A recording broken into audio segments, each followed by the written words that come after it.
जी and आप सभी से कि ये जो इनिशिएटिव है सेलिब्रेट सिनेमा का, ये कैसे देखते हैं आप? एंड आपने सेशन भी अटेंड किया, तो कैसा रहा एक्सपीरियंस है? क्या कुछ कहना चाहिए? जब भी मैं विस्लिंग वुड्स आता हूँ तो मुझे बहुत हैरत होती है कि इतनी बड़ी जगह अब कैसे ओवरफुल हो गई है स्टूडेंट से। और जैसा कि रहमान सर कहते हैं कि the bees go only way there is honey, so the students must be getting something very precious from Whistling Woods, that they come here in such large numbers, and I feel that I also get a bit more educated each time I meet Subhash ji, each time I come to Whistling Woods. आज मैंने एक नई चीज़ देखी यहाँ पर VR studio, और अब मेरा प्लान है कि यहाँ आकर के ये टेक्नोलॉजी थोड़ा सीखूँ मेघना जी से और लोगों से, और इसमें भी फिल्म बनाऊँ। तो नई चीज़ें हो रही हैं, नई चीज़ों को कैप्चर भी कर रहा है अपने करिकुलम में Whistling Woods. I feel very actually proud that senior film maker has made this institute, and it is great inspiration. Traditionally, film industry is supposed to be a place where only uneducated people come, but to talk about education in cinema is a nice thing, and Whistling Woods is really the leading light of it. So congratulations really to Meghna, to Subhash ji and to Whistling Woods. India sir, first of all good to see you. Thank you sir. Hindi cinema को आपने बहुत कुछ दिया है, योगदान रहा है sir आपके लिए। मैं आपसे जानना चाहूँगा लैला मजनू, तमाशा, ऐसी ढेर सारी आपने फिल्में दी। अगर बात करूँ आपके हिसाब से देखा जाए अभी के दौर पर हिंदी सिनेमा किस ट्रैक पर है direction wise? I think Hindi cinema एक बहुत अच्छे मुकाम पर है, ऐसे मुकाम पर है जहाँ किसी को भी पता नहीं कि कौन सी फिल्म चलेगी। ये एक ऐसा समय होता है जब हर आदमी, हर फिल्म मेकर नई तरीके से सोचता है, और वो अपने जो उसके पास जितनी भी कुव्वत होती है, जितनी भी ताकत होती है, जितने भी साधन होते हैं, उन सबको लगा करके एक अच्छी मनोरंजक फिल्म बनाने की कोशिश करता है। पुरानी चीज़ें जो शायद ना चलें उन पर रिलाई नहीं करते हुए आज की ऑडियंस को देखते हुए आज की कहानी को कह देने का ये बहुत अच्छा मौका है मुझे लगता है। एक समय होता है जब लोग कहते हैं कि यही चलता है और हर आदमी वही बनाता रहता है, वो बड़ा एक बोरिंग फेज़ होता है फिल्म मेकिंग का। ये फेज़ अच्छा है, बहुत सारी फिल्में नहीं चल रही हैं, बहुत सारी फिल्में जिनसे एक्सपेक्टेड नहीं है कि चलें वो चल रही हैं। So very excited.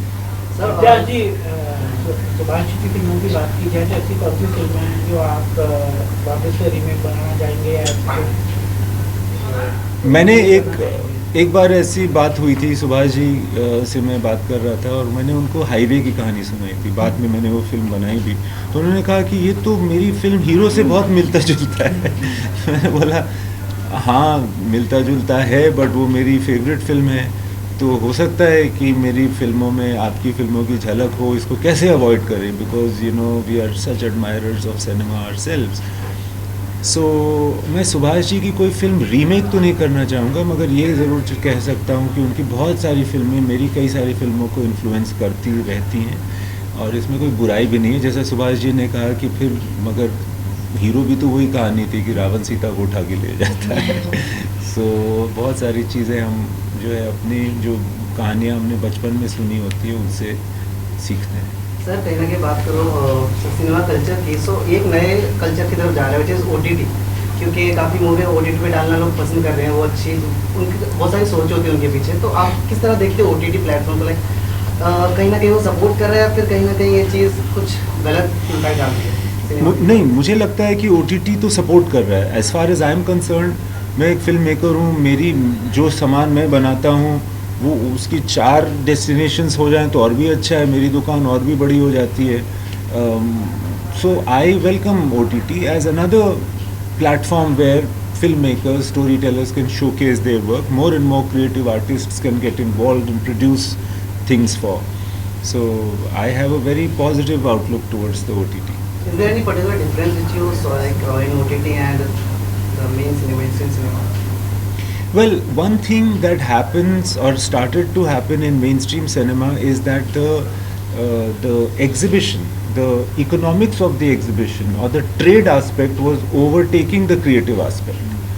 And so we were being told to make cinema of a certain type, to have casting of a certain type, and the economics was really running it, the trade was running.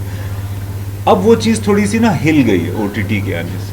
Film makers have an option of putting their cinema into a different economic structure. So I think the OTT should be used as leverage for filmmakers to still be able to tell their stories. जैसा मैं आपसे जानना चाहूँगा, एक दौर था जहाँ पर सर रेडियो की आवाज़ सुनकर बताया था कि इस आरजी की आवाज़ से आपकी सर फिल्म होती है, उस फिल्म को देखकर बताया था कि आपका तड़कर आपके हाथ की लगा फिल्म है. मैं आपसे जानना चाहूँगा, अगर कहानी की बात करो तो आपकी किस तरीके से नजर होती है कहानी को चुनने के लिए, फिल्म को आगे तक ले जाने की, किस तरीके से आप फिल्म को ढूंढते हैं, कहानी को, किरदार? इसमें कोई ऐसा मैं कोई एक पर्टिकुलर टेक्निक नहीं एम्प्लॉय करता हूँ, और ये मेरे बस में भी नहीं होता कि कौन सी कहानी मैं कहूँ या फिल्म बनाऊँ. वो खुद ब खुद जो कहानी आपके दिमाग में चलती रहती है, घूमती रहती है, वही धीरे धीरे फिल्म बन जाती है और उसी फिल्म को आप बनाते हैं. आप चूज़ नहीं करते कि कौन सी कहानी आप बनाएंगे, कहानी ही मुझे लगता है कि आपको चूज़ करती है कि मैं आपसे बनूंगी. आपने कुछ देखा होता है ट्रेन पे चलते हुए या बस में जाते हुए या किसी से बात करने के दौरान आपको कोई एक चीज़ याद रह जाती है और फिर वो चीज़ धीरे धीरे इमेजिनेशन का रूप लेकर के आपके दिमाग में फिल्म बन जाती है. So I feel and many of these I called infections are going on in the brain at the same time, and one of them emerges before the other and becomes a film. Leena ji, ऐसे करके आप बताइए कि celebrate cinema कैसा होता है experience जब यहाँ पर गेस्ट आते हैं, हम देखते हैं स्टूडेंट्स बहुत ही वार्म वेलकम करते हैं, बहुत ही एक्साइटेड होते हैं, तो कैसा होता है एक्सपीरियंस? तो बहुत अच्छा होता है. इतने टैलेंटेड लोग आते हैं, हमारे बच्चों से बातें करते हैं. आई थिंक मेरे लिए सबसे स्पेशल ये होता है कि हम इंस्टीट्यूट को सबके लिए खोल सकते हैं. सब इट्स ओपन फॉर ऑल. तो हर एज ग्रुप के बच्चे, हर एज ग्रुप के लोग यहाँ आके फिल्म मेकिंग के बारे में समझते हैं, उनका क्राफ्ट समझते हैं. पिक्चर देखते टाइम हम इतने जल्दी पिक्चर को डिसमिस कर देते हैं, राइट?